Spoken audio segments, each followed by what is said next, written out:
La question qui se pose, c'est de savoir qu'est-ce qu'il y a dans la tête d'un flic. Bonsoir à tous et à toutes. Aujourd'hui, une petite vidéo très rapide sur une idée, une réflexion sur le principe de se dire, dans le monde dans lequel nous sommes, de se dire comment les personnes qui sont engagées dans les forces de l'ordre, donc police, gendarmerie, puis on peut aller jusqu'à militaire également, comment fonctionnent-elles intellectuellement, humainement. Autrement dit, qu'est-ce qui les pousse à s'engager dans cette voie, dans ce domaine, dans ce travail, et surtout ensuite comment ils réagissent par rapport aux ordres qu'ils reçoivent dans une situation comme la nôtre où leur pouvoir de coercition, leur pouvoir de répression qu'ils ont entre les mains via leur commanditaire, c'est-à-dire l'État, comment ils peuvent l'appliquer quand il est au service, non pas de la population, mais au service des puissants dans leur intérêt à dominer la population. La situation exactement dans laquelle nous sommes, c'est celle-ci. On a un pouvoir qui dirige ces forces de l'ordre, donc policiers, gendarmes, militaires, contre une population qui n'est, ça n'a aucun intérêt pour la population puisque c'est des contraintes de liberté abusives. On vous empêche de circuler, on vous empêche on vous oblige pardon à vous masquer, on vous oblige à faire certaines choses à certaines heures et si vous transgressez parce que vous êtes des humains que de temps en temps des lois restrictives et injustes, vous pouvez pas les respecter tout le temps pour X raisons. Et donc on vous verbalise et parfois, souvent, de plus en plus du moins, on vous agresse parce qu'on vous arrête et on vous violente pour vous embarquer au poste. Donc ensuite vous reprenez des coups, vous faites souvent gazer, attacher, menotter, humilier, et ensuite vous êtes en garde à vue et puis vous ressortez avec d'autres amendes et puis sûrement, et probablement parfois, des poursuites pour injures ou rébellion et tout ce que vous pouvez imaginer comme possibilité, puisque vous vous êtes rebellé, soi-disant, puisque vous n'avez pas respecté les forces de l'ordre qui vous demandaient de mettre un masque et qui vous ont mis une amende de 135 euros que vous avez forcément envie de payer parce que vous croulez sur l'argent, comme la plupart des gens dans ce pays. J'exagère un peu, mais l'idée, elle est là. Donc l'idée, c'était de se dire, mais qu'est-ce qu'ils ont dans la tête, ces gens, à l'heure actuelle, pour exercer et continuer à travailler dans cette profession. Qu'est-ce qui les oblige déjà à continuer à travailler là-dedans, vu ce qu'il se passe actuellement en France et est-ce qu'ils ont conscience qu'ils servent une cause injuste et criminelle et ils servent les pires dépravés de cette planète. C'est leurs employeurs et c'est eux qui leur dictent leur comportement avec ces lois injustes, ces décrets injustes. Donc la logique voudrait que quelqu'un de sain qui est engagé dans ces professions réfléchisse à deux fois avant d'agir. Mais ça, c'est l'idéal. Mais dans la réalité, c'est impossible puisque ils ont des ordres et les ordres doivent être appliqués. Et les ordres ne s'encombrent pas de ressenti.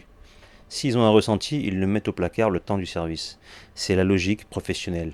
Et pour ça, justement, c'est pour ça que souvent on fait des sélections et des formations, souvent tout le temps, dans ces métiers-là, pour justement leur expliquer clairement le dogme de ce métier, de ce travail, et dogme qu'il ne faut absolument pas transgresser, c'est-à-dire la soumission à l'autorité et le respect strict des consignes. Il ne faut pas s'encombrer d'autre chose que ça.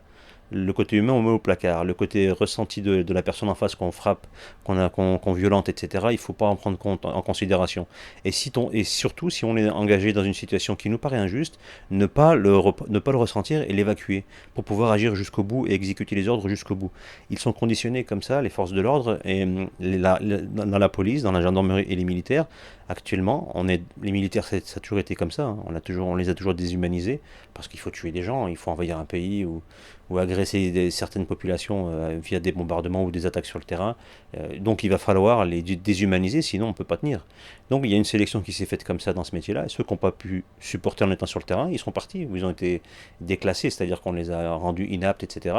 Ou donc ils ont déserté, etc. Je parle dans les armées. Mais dans la police, c'est autre chose, parce que dans la police, c'est un métier au quotidien en contact avec les citoyens. On n'envahit pas un pays où on ne va pas défendre un pays, on est vraiment dans un contexte civil dans son propre pays. Donc les forces de l'ordre, comme elles s'appellent, elles ont désormais, elles sont obligées d'avoir des personnes en son sein qui font face à un paradoxe humain dans leur appréciation de la personne. C'est-à-dire qu'entre elles-mêmes, elles doivent se regarder dans une glace tous les jours avant d'agir et d'exécuter des ordres injustes. Tous les jours, avec leurs voisins, dans leur ville, dans leur pays.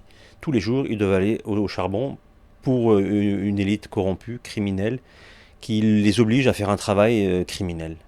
Parce que Si on va agresser des citoyens juste parce qu'ils n'ont pas mis un masque, ou parce qu'ils ont refusé de rentrer dans un supermarché, ou qu'ils n'avaient pas un masque dans un supermarché ou ailleurs, ou pour X raisons du même acabit, comment on peut justifier le fait d'avoir agressé ces gens, les avoir frappés, les avoir menottés et en étant 5 ou 6 dessus, et les gens en prennent des coups, sont blessés souvent.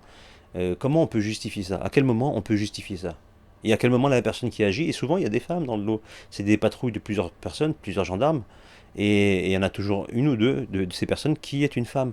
Moi ça me choque au-delà de tout, les femmes qui agressent, qui tapent, ça me choque. Et qui a participé à ça? La femme, sa nature à la première, c'est pas de fracasser, de taper, de contrôler, c'est d'éduquer, d'aimer et de s'occuper de ses semblables, puisqu'elle enfante, c'est la base d'une femme. Peu importe qu'on soit féministe, pas féministe, ça c'est même pas mon sujet, puis c'est hors sujet d'ailleurs, tout court. Comment on peut être des forces de l'ordre et une femme et être injuste, pratiquer ce genre de comportement injuste dans une répression totalement aveugle qui est imposée depuis quelques années, mais depuis un an ou deux, ça s'accélère, mais d'une force incroyable. Les révolutions des Gilets jaunes, on a vu comment ils étaient sans pitié, et bien avant, on a vu en France avec les manifestations contre la théorie du genre, avec le mariage pour tous, pardon, en 2013. On a vu que la police elle était aux ordres, c'était des bons entraînements pour aller gazer tout le monde, tabasser des familles qui manifestaient paisiblement, on les a tapés, gazés, on n'en avait rien à faire. Ensuite, on a donc eu depuis 2 ans et demi les gilets jaunes, et maintenant, ben voilà, la police elle a montré comment elle était soumise, comment ces gens avaient évacué leur humanité. Ils sont devenus des robots. Mais ces gens-là sont des humains, et aujourd'hui, on la cherche leur humanité. On se dit, mais ça peut être notre voisin, notre cousin, notre frère, notre soeur, notre ami. Comment on arrive à ces gens-là à vivre en dehors de leur travail comme des gens lambda, entre guillemets, et puis le reste du temps, quand ils sont professionnellement parlant actifs, ils changent, comme s'ils étaient déconnectés de la réalité de leur monde pendant le temps de leur service. Donc ce n'est pas des humains, on ne peut pas être distant de son humanité pendant 12 heures ou 8 heures et revenir ensuite comme si de rien n'était. Ou alors, il y a un conflit dans la personne, intellectuellement, émotionnellement. Il y a un déréglage ou il y a une défaillance, un déséquilibre émotionnel qui fait que souvent, peut-être, je sais pas, hein, c'est une hypothèse que j'émets, ces gens-là, dans les forces de l'ordre, se sont engagés parce qu'ils ont des carences. Et c'est ce profil-là qui est désormais conservé, accepté, parce qu'on peut les moduler dans leur soumission.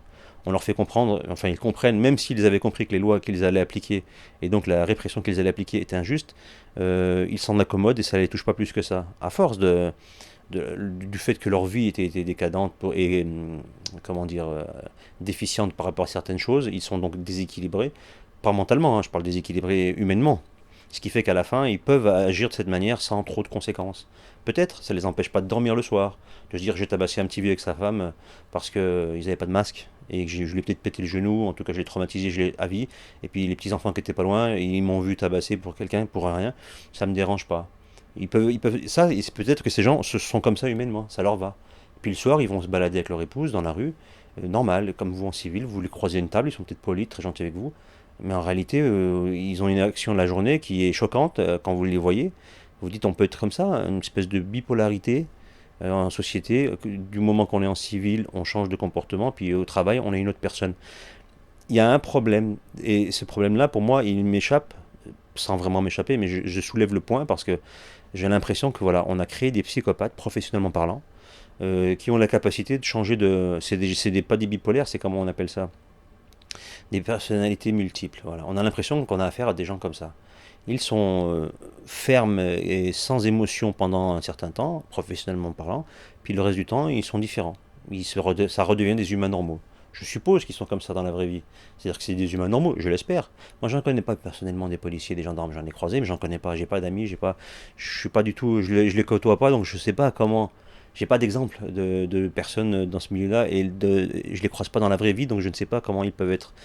Et s'il y a des personnes qui écoutent cet audio et qui sont dans la police, etc., ou qui ont l'expérience de les côtoyer dans leur famille ou dans la vraie vie tous les jours, j'aimerais bien qu'ils nous expriment un petit peu ce point de vue, leur ressenti par rapport à ces gens. Est-ce qu'ils sont dans la norme pour être bipolaires comme ça? Et je sais que ce que je dis est un peu ambigu, mais c'est pourtant très simple à comprendre. De nos jours, parce qu'avant c'était différent, mais depuis une dizaine d'années maintenant, quand on rentre dans la police, on fait le concours de police maintenant, police et pour ensuite éventuellement gendarmerie, je parle pas des militaires de carrière, hein, je parle vraiment police, gendarmerie, sachant que la gendarmerie c'est des militaires, mais Voilà, si on est dans la police et la gendarmerie, ceux qui rentrent maintenant depuis une dizaine d'années, ils ont vu la répression qui s'est aggravée, ils ont vu qu'il y avait de plus en plus de choses qui n'étaient pas forcément justes, mais qu'il fallait quand même les réprimer, le peuple sur le terrain. Ils ont vu toutes les manifestations, etc. Et ils continuent à s'engager, sachant qu'ils vont sûrement, même probablement, devoir appliquer des choses de manière injuste, de par leur travail, leur profession. Donc ces gens-là, quel est leur problème face à ça? Ils n'ont pas un problème de contradiction, de réflexion, en se disant, mais peut-être qu'on devrait peut-être pas faire ce métier-là parce que on est des humains, on peut pas accepter de faire des injustices ponctuelles ou régulières. On peut pas. Si on veut travailler dans la police pour rétablir l'ordre, c'est pas ce qui manque le chaos dans les sociétés occidentales, que ce soit le trafic de drogue, les vols, les violences faites aux biens et aux personnes, c'est pas ce qui manque. Il y a de quoi faire, c'est pas un problème. La pédophilie également, il faut traquer les pédophiles. Tout ce qui est violence et tout ce qui est vol, tout ce qui est crapulerie en tout genre, il y a vraiment de quoi faire. Pourquoi ensuite se dire, parce que souvent ce que fait la police et la gendarmerie maintenant, c'est aussi réprimer les populations de base, qui n'ont pas, qui ne sont pas versés dans la délinquance, c'est des gens qui manifestent ou qui, avec les gilets jaunes, on l'a vu, je ne vais pas me répéter, mais c'est des gens qui manifestaient et on les a massacrés. Pour certains, on les a massacrés dans le sens, on les a estropiés, les mains arrachées, les yeux crevés, et des blessures au niveau dos, crâne, avec des coups de matraque, et je ne vous parle même pas des problèmes respiratoires avec tous ceux qui sont fait gazer, tous ceux qui sont fait agresser physiquement quand ils sont fait arrêter, etc., ou tabassage de masse qu'il y a eu dans différents endroits, avec les coups de matraque de tonfa, etc., et je ne sais pas quelle autre joyeuseté qu'ils ont utilisé la police. Je veux dire, il y a de quoi dire qu'on a été blessé. Il y a eu des morts, également. Donc je ne sais pas où est-ce qu'elle est la justice là-dedans pour quand on voit la riposte qui est proposée à des gens qui manifestent paisiblement dans la rue, des gens de monsieur, madame, tout le monde, de tous âges, qui manifestent dans la rue pour le pouvoir d'achat, pour ce qu'on veut, mais il n'y a rien de méchant. On peut être d'accord ou pas avec leurs manifestations, leur blocage de rond-point, tout ce qu'on veut, c'est pas le souci. Ils ont juste manifesté. Ils ont tué personne, ils ont volé personne, ils ont agressé personne. Ils n'ont pas mis ni une vie en péril, ni ils ont mis la société en péril. Ils ont juste manifesté leur mécontentement par rapport à un État qui ne les écoute pas, qui les vole au niveau des taxes, etc. Et au niveau plein de choses, pas de problème. Comment, pour ça, on peut aller gazer des gens et les frapper et les estropier, leur faire perdre les yeux, la main, ou je ne sais quelle autre encore chose comme blessure qu'il y a eu, à ce niveau-là de violence gratuite. Vraiment, je comprends pas. Je comprends vraiment pas. Ça, c'était pour les gilets jaunes. Maintenant, on a passé encore à une violence encore plus grave, puisque c'est juste des gens qui portent pas un masque. Ou qui n'ont, je sais pas, en 80% c'est des masques. Pour non-port de masque, on va les tabasser. On est passé dans un truc de fou et ça allait très très vite.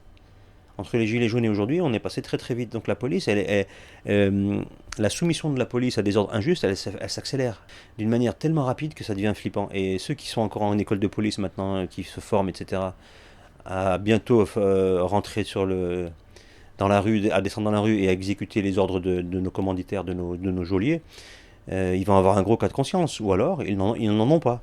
Parce que la violence d'aujourd'hui, elle ne sait rien à ce qui va se mettre en place au fur et à mesure des années.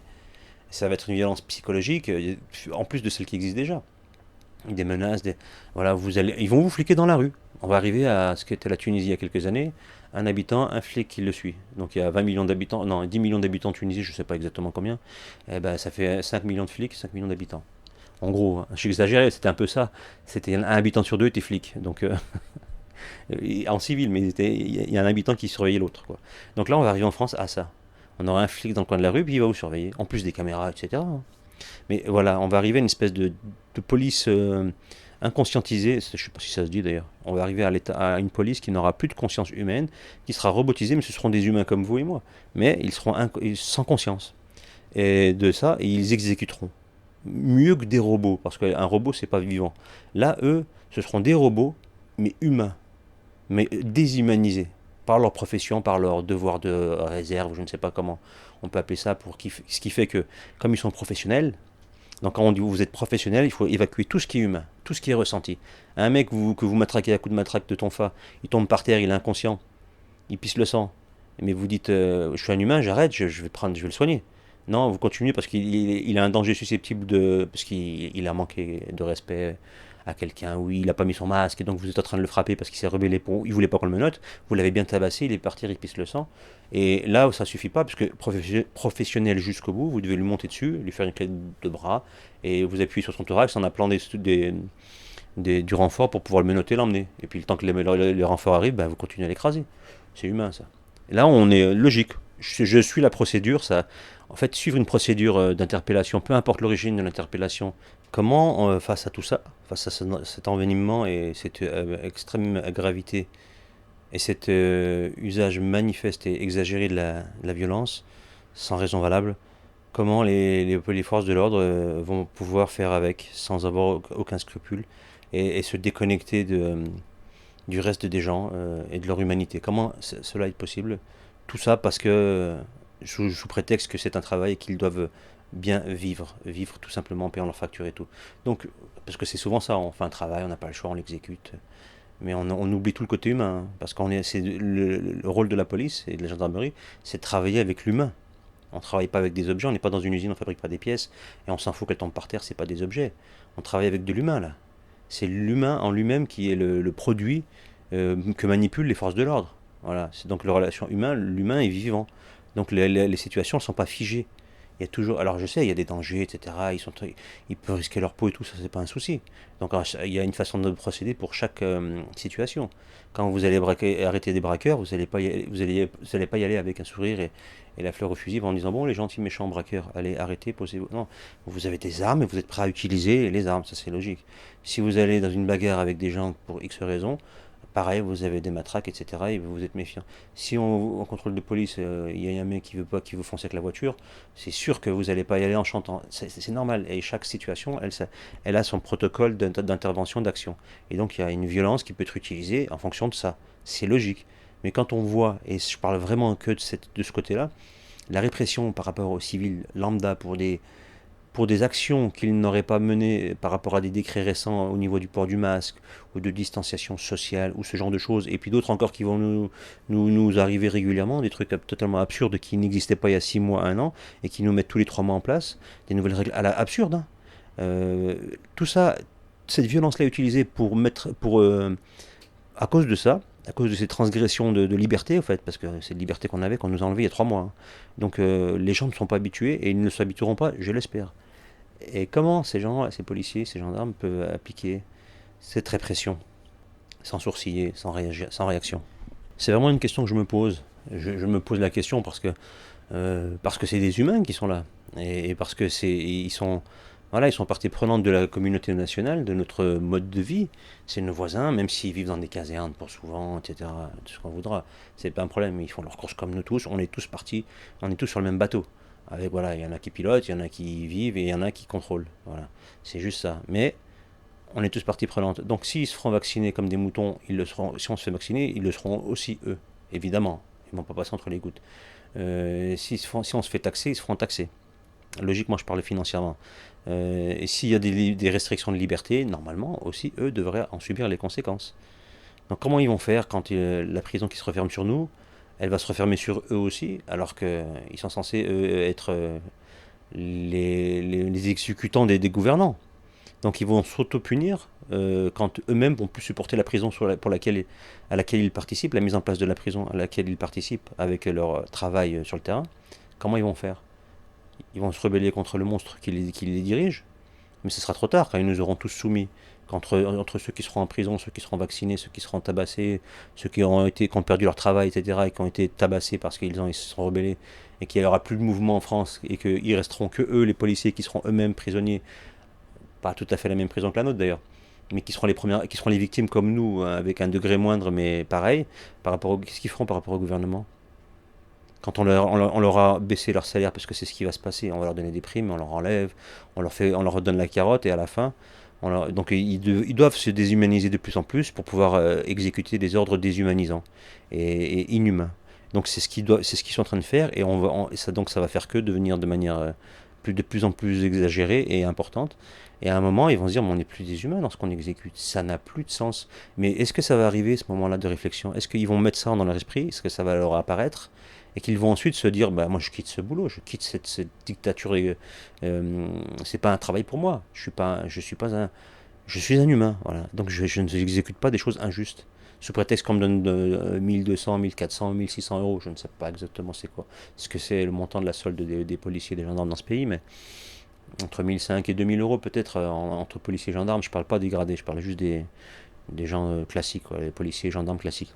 Donc moi, je me pose vraiment la question, et c'est la raison pour laquelle j'aborde ce sujet, c'était vraiment de savoir à quel moment, est-ce que déjà ils vont avoir cette conscience un jour, parce qu'il est urgent de l'avoir, parce que là, ce qui va arriver, il y a une zone de non-retour qui va se passer chez eux, qui existe déjà, qui a été franchie pour certains.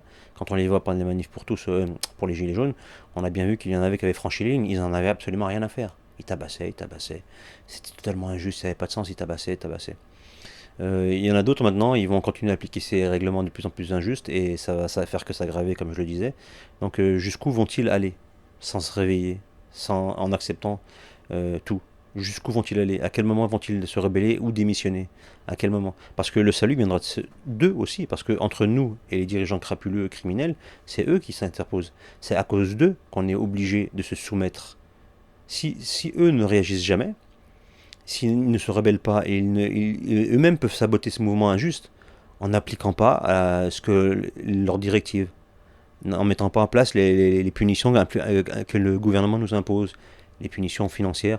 Celui qui verbalise, c'est lui il a une autorité, vous êtes obligé de prendre sa verbalisation, c'est enregistré, c'est parti. Ensuite, si vous ne payez pas, vous êtes poursuivi parce que c'est enregistré et la machine, la machine se met en place pour vous pénaliser avec des majorations au bout d'un mois, 3 mois, je ne sais plus les délais, et à la fin vous vous retrouvez une amende, qui c'est pas de 135, ça arrive à 600, 700, 800, et quand vous êtes mal, bah, vous pouvez pas vous amuser à pas payer, donc vous payez 135 euros en coupant sur telle course ou tel vêtement ou telle chose que vous deviez faire, et en galérant après pendant quelques mois pour reprendre le rythme que vous aviez, qui était déjà pas très haut au niveau de vie financière. S'ils ils ne réagissent pas, vraiment, ça, ce sera la clé du problème en fait. Ce sera, est-ce qu'on va se rebeller contre eux, et donc eux contre nous, et on va se taper sur la tronche comme de manière horizontale, comme c'est prévu, ou, et c'est le classique, c'est ce qui fait retourner un pays, c'est que les forces de l'ordre, l'armée, les militaires et tout ce que vous voulez, se liguent avec le peuple dont ils sont issus, et tout le monde se retourne vers la hauteur, c'est-à-dire entre guillemets la hauteur, la crapulerie qui est au-dessus de nous, qui s'amuse à nous manipuler les uns contre les autres avec le système financier, du travail, de la récompense, puisque c'est entre leurs mains. Donc des marionnettistes qui s'amusent à nous manipuler, et nous, si on ne réagit pas, on va se faire... voilà, il y a les manipulateurs qui nous mettent là où ils veulent, ils nous manipulent. Donc si jamais ils se mettent avec nous, là, on est dans une capacité de réagir et de les bloquer. Mais si on ne réagit pas et qu'eux-mêmes ne réagissent pas, parce qu'ils ont un rôle à faire, c'est de réagir, vraiment en n'appliquant pas, sabotant ces règles, en les faisant pas appliquer. Il y a quelqu'un qui n'a pas le masque, vous lui faites une remarque, vous ne lui mettez pas une amende. Parce que vous êtes obligé d'exécuter votre travail, mais jusqu'à une certaine limite humaine. Vous n'allez pas taper quelqu'un parce qu'il n'a pas mis un masque, je le répète, mais ça n'a aucun sens. Et comment vous pouvez parler à 6, 7 comme des animaux, on dirait des racailles de banlieue, celles que toute l'extrême droite et tous les racialistes dans ce pays adorent parler des racailles des cités, des maghrébins, des afro-maghrébins, des méchants, qui tombent à 6 dans le dos, qui vous tabassent et tout, pour un mauvais regard ou pour vous voler vos affaires. Ça, c'est le cliché qu'on a. Mais moi, les racailles que je vois, alors, je ne dis pas qu'elles n'existent pas, ces racailles, hein, attention, mais les racailles que je vois, moi, j'en vois deux. J'en vois au gouvernement depuis toujours, les pires des raclures. Sauf que eux, c'est propre, mais c'est à coup de milliards d'euros, à droite à gauche, c'est coup de. Ils vendent les bijoux de famille du pays. C'est pas le petit jeune de cité qui va détrousser un mec pour un scooter. C'est une violence, mais ça n'a rien à voir avec les criminels qui vous mettent 300 personnes, 600 personnes, 10 000 personnes au chômage, qui vous vendent toute l'industrie, qui vous renvoient à l'âge de pierre économique, entre guillemets, et qui vous sucrent toute votre retraite, etc. C'est pas la même violence, et c'est du sur de long terme. Et c'est des milliards d'euros. Et l'autre racaille que je vois, elle est sur le terrain, elle est armée, elle est payée par l'État pour tabasser la population à 6, 7 avec du matériel sophistiqué, des casques, des gilets pare-balles, des matraques, des tasers, tout un tas d'appareils qui permettent de bien vous mettre une bonne dérouillée en étant protégé au maximum. Et ils sont toujours nombreux. C'est ça qui est fort. Et ces racailles-là, elles sont sans pitié. Sans pitié. Donc moi, quand je vois par exemple la dernière vidéo que je viens de voir, là, c'était la vidéo sur le port de Nice, du 29 août, où un flic, non, ou 5 flics, je crois qu'il y a 3 hommes et une femme ou 2, 4 ou 5 flics, je sais plus combien, qui tabassent un couple. Ils les ont assez menottés, passé par terre, écrasés. Le mec il pisse le sang au niveau du front, et donc il s'est pris des coups, ou il s'est tapé la tête contre le sol, je ne sais pas. En tout cas, on le voit à la vidéo, on le voit, menacé, menotté comme un chien. Ils sont contents, les mecs. C'est des racailles. Je vois pas d'autres trucs. Sauf que eux, leur revenu, il vient pas du fruit du vol de la personne qu'ils ont agressé. Il vient de l'État qui leur donne leur salaire pour avoir exécuté les consignes injustes du gouvernement. C'est juste là la différence. Voilà. Et eux, ils ne sont pas poursuivis pénalement parce que l'agression qu'ils ont commise, elle est légale. Puisque c'est le pays, c'est la loi du pays qui l'autorise. Voilà. Il y a une injustice légalisée. Voilà. En France, vous avez ça. Pas qu'en France, mais en France, toujours je reste franco-français parce que je ne peux pas parler de tout pays que je ne connais pas précisément dans le fonctionnement et dans la loi, dans la législation, mais en France, on en est arrivé là avec la police. Et c'est triste, extrêmement triste et grave de voir ce genre de force de l'ordre. Et voilà, donc je trouve ça important de savoir et de connaître, si on peut le savoir, ce qui se passe dans l'esprit de ces gens, ces forces de l'ordre, et comment elles peuvent rester comme elles sont dans l'état actuel de ce qui est devenu leur métier et ce à quoi ils vont servir dans un futur très proche, comment ils peuvent rester au cœur de cette profession, et comment ils font pour se regarder dans une glace tout simplement. Et ça va être de plus en plus compliqué d'ailleurs à ce qu'ils se regardent dans une glace, à supposer qu'ils aient encore une conscience et un esprit humain encore en eux, parce que je commence à me demander s'ils ne sont pas déshumanisés ces gens. C'est la question vraiment que je me pose. Donc s'il y a des gens qui sont dans le domaine et qui peuvent parler directement, qu'ils n'hésitent surtout pas à le faire, en tout cas moi ça m'intéresse. C'est à l'instar des médecins qui sont soumis à Big Pharma et qui sont prêts à toutes les compromissions pour aller dans le sens de ceux qui les financent et qui nous vendent des poisons ensuite, qui sont prêts à mentir effrontément ou à oublier certaines choses, certaines vérités scientifiques qu'ils vont soigneusement oublier de les exprimer pour que une seule partie de la vérité apparaisse et donc ensuite permettre à ceux qui les payent de vendre leur poison, comme on le voit actuellement avec toute la clique de médecins de télévision, quand on les voit dans toutes les émissions de télévision, radio.